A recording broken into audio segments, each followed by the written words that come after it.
जी, ये नीमा का जिला कार्यालय है। इसका उद्देश्य ये है कि हम लोगों ने यही बिहार सरकार की बहाली 2020 से निकली हुई है, अभी तक वो बहाली कंप्लीट नहीं हुआ, जबकि सरकार ने जो नियमावली बनाई है उसी के तहत उनको बहाली करनी है। 4 साल से ये बहाली लंबित है, ये यथाशीघ्र हो, जिससे कि हमारे जो चिकित्सक हैं नीमा में आयुर्वेद यूनानी के जो चिकित्सक हैं उन्हें एक एम्प्लॉयमेंट मिल सके। दूसरा है कि हम लोगों के आपको पता होना चाहिए कि अपने अभी फर्जी चिकित्सकों पर कार्रवाई के लिए सरकार ने अपना एक गतिविधि बढ़ाई है, ये बहुत ही सराहनीय है। एक और दूसरी तरफ आपको ध्यान में रहे कि ये हर जिला में विशेष करके आयुर्वेद यूनानी चिकित्सकों की इंक्वायरी वही कर सकते जो आयुष के ड्रग कंट्रोलर हैं, और पूरे बिहार में ड्रग कंट्रोलर का पूरा सीट खाली है। तो हम लोग सरकार से निवेदन करते हैं कि यथाशीघ्र ड्रग कंट्रोलर की बहाली हो, जिससे कि आयुष चिकित्सकों में जो लोग फर्जी हैं, बिना डिग्री के जो चिकित्सक अपना सेवाएं दे रहे हैं या गलत ढंग से आम जन तक चिकित्सा पहुंच रही है, उसमें सुधार लाई जा सके। क्योंकि बिना ड्रग कंट्रोलर का ये सही ढंग से उन चिकित्सकों की जांच नहीं हो सकती।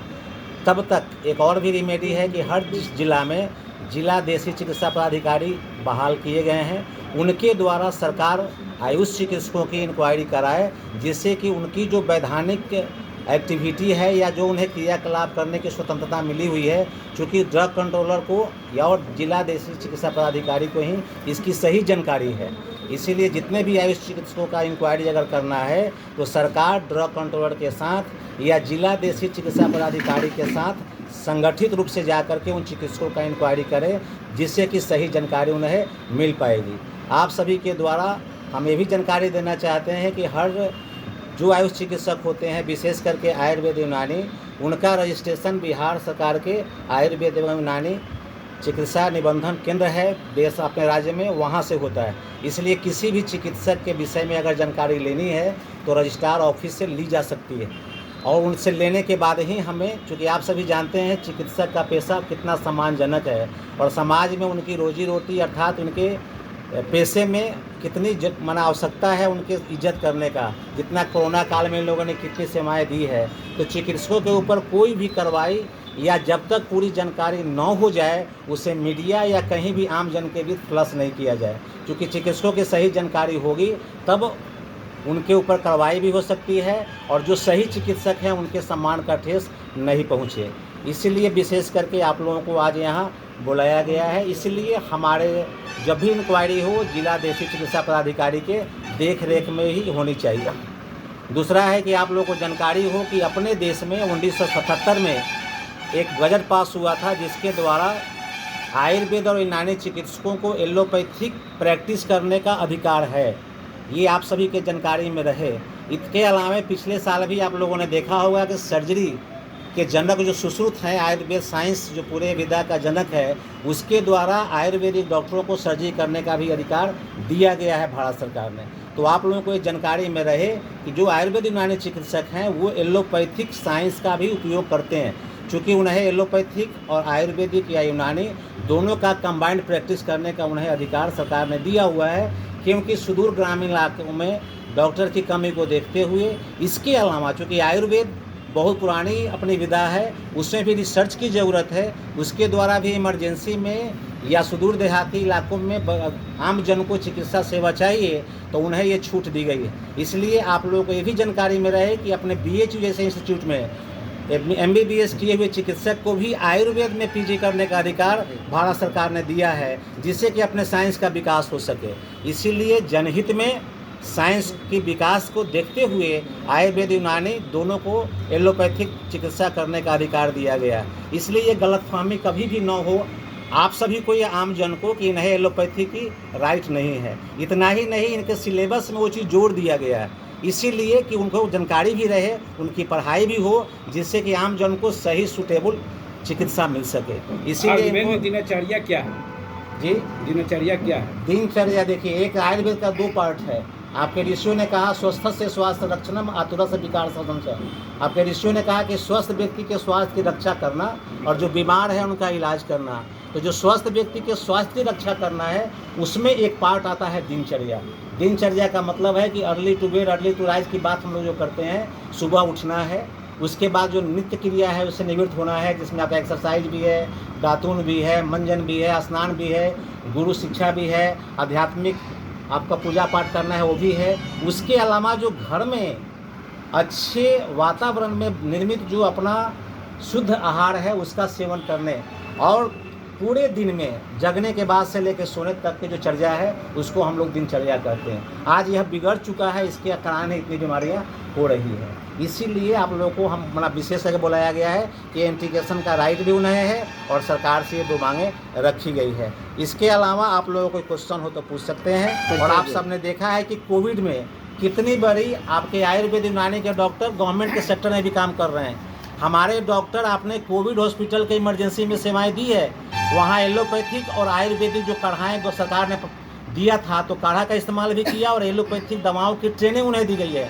तो आपके सारे सरकारी अस्पतालों में भी आयुर्वेद यूनानी के डॉक्टर दोनों विद्या से अपना प्रैक्टिस करते हैं, आवश्यकता अनुसार इमरजेंसी में भी सेवा भी देते हैं और अपने ओपीडी में और दवा रहने पर आयुर्वेद की भी दवा लोगों को देते हैं, यूनानी के देते हैं। तो इंटीग्रेशन का राइट है, इसी आधार पर सरकारी क्षेत्र में भी चिकित्सक काम कर रहे हैं वो भी सेवाएं दे रहे हैं, प्राइवेट में है उनको भी सेवाएं दे रहे हैं। ये जानकारी आप लोगों को रहना चाहिए। हाँ, फर्जी चिकित्सकों पर कार्रवाई की बात है निश्चित होनी चाहिए, चूँकि वैसे लोग हमारे समाज के लिए अभिशाप साबित हो रहे हैं। चूँकि आप लोगों को पता है कि आज डायलिसिस सेंटर मुजफ्फरपुर में कितना खुल गया है, आप लोगों को देखते देखते इसका कारण है कि बहुत सारी दवाओं का साइड इफेक्ट हो रहा है। रात दिन आप लोगों ने कई प्रयास से मैसेज जा रहा है समाज में, लेकिन एक अभियान की ज़रूरत है। हम लोग उसमें सहयोग करने के लिए सरकार को हम लोग कटिबद्ध हैं। अगर हमसे भी पूछा जाएगा तो हम लोग नीमा के अंदर जो हमारे रजिस्टर्ड चिकित्सक हैं हम उनकी भी सूची सरकार को दे सकते हैं, जिससे कि वो जान सके कि ये डॉक्टर वैध हैं और कौन सा अवैध है, इसकी सूची भी हम दे सकते हैं। परिचय बताइए। डॉक्टर रमेश कुमार सिंह, नीमा प्रमुख संरक्षक मुजफ्फरपुर और उपाध्यक्ष बिहार।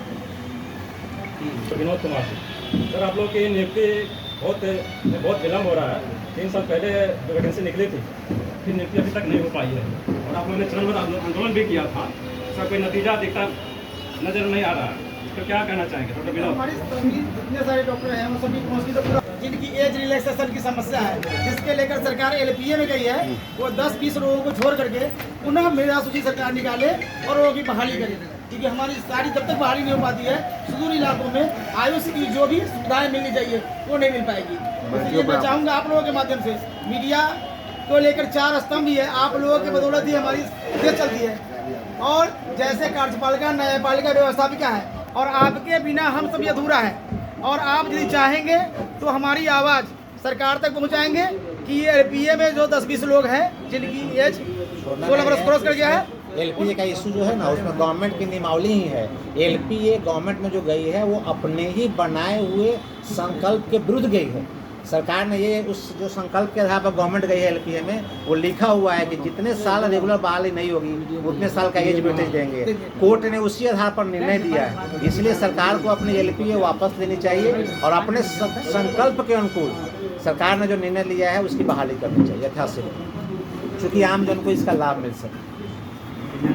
से भी लिस्ट उनको दे देंगे कि मुजफ्फरपुर जिला में कितने आयुष चिकित्सक वैध हैं और यदि उसके अलावा अवैध हैं बहुत, जो फर्जी डिग्री MBBS लगाए हुए हैं, BMS लगाए हैं, BHMS लगाए हुए हैं, उनकी लिस्ट है। और उसमें हमें ले चले जहां हम लोग कार्यरत है, जैसे हम लोग अभी CSC बोचा में कार्यरत है, आपके नीमा का अध्यक्ष है मुजफ्फरपुर जिला का, तो हमें ये दे कि मैं अमुक जगह छापा मारा हूँ, क्या ये इनकी डिग्री वैध है या अवैध है, या तो हमसे लिस्ट ले ले कि आपका कौन कौन व्यक्ति वैध है और कौन कौन अवैध है। उसके बाद बाकी अवैध लोगों की छापा मारे और उनके साथ ही सरकार के साथ है, ताकि सही इलाज सही लोगों तक पहुंच पाए। बहुत सारे लोग ऐसे हैं जिनके पास में किसी प्रकार की डिग्री नहीं है, 5वां 7वां 8वां पास है, लोग अपनी चिकित्सा व्यवस्था चला रहे हैं, उनके ऊपर सरकार को तो मैं कह रहा हूँ कार्रवाई करने के लिए और सरकार को साथ देने के तैयार हूँ, लेकिन हमारा आयुष चिकित्सा पद्धति उनके साथ है। आप जरा देख सकते हैं सर कि मैं आपको एक बुक्स भी देने जा रहा हूँ। इस बुक्स में बिहार गजट की सारी चर्चाएँ हैं, जो इस बुक्स में आप लोगों सभी लोगों को बुक्स दूंगा। बिहार गजट MS की कोर्स से लेकर के बिहार गजट की सारी चर्चाएं हैं। आप जो बिहार मेरा गजट पास हुआ है, इस चर्चा का भी मैं आदेश दूंगा, जो राइट है ना। इसमें 13 नंबर पेज पर है जो बिहार गजट 77 आया था ना, उसकी इसमें वैसे ही डॉक्टर के कारण सकरा के सुनीता के किडनी निकाल लिया गया था, दोनों किडनी हाँ, वैसे ही वो फर्जी चिकित्सक कुछ दिन पहले नहीं, जो उसमें आज क्या है कि इलाज के लिए मर रही है? देखिए उसमें क्या है कि हमें ये बहुत ही फास्ट गति से या यथाशीघ्र जो फर्जी क्लिनिक या जो प्रैक्टिशनर हैं उन्हें हमें बहुत जल्दी उन पर कार्रवाई करनी होगी और उन्हें अपने शिकंजा में लेना होगा। अगर हम उन्हें नहीं जानकारी लेकर उनको नहीं रोकेंगे तो ये घटना बार बार घटती रहेगी। इसलिए बहुत ही तत्काल और बहुत अति आवश्यक है कि जो लोग ऐसे छोटे छोटे घरों में अपनी प्रैक्टिस और सर्जरी कर रहे हैं उन्हें हम रोकें, और ये बहुत बड़ा अभियान है और इसे यथाशीघ्र पूरा करना चाहिए। उस एम्बुलेंस वालों को क्या कहिएगा जो बेच लेता है पेशेंट को 10,000 में? देखिए, ऐसा भी होता है? नहीं, एम्बुलेंस वाले जो भी ऐसा कर रहे हैं, देखिए एक तो पहले मानवीयता इसमें तार तार होती है। Ambulance, doctor, nurses, health sector बहुत ही सेंसिटिव इशू है। हम अगर मानवीय संवेदना से बाहर अगर काम करते हैं तो क्राइम बहुत बड़ा क्राइम है। लेकिन वैसे एम्बुलेंस चालक अगर पकड़े जाते हैं तो उनके विरुद्ध ऐसी कठोर कार्रवाई हो कि दूसरे एम्बुलेंस चालक उनका ऐसा न कर सके और उनका लाइसेंस भी जब्त किया जाए। वो बहुत ही कठोर कार्रवाई किया जाए जिससे कि वो गतिविधि दोबारा न हो।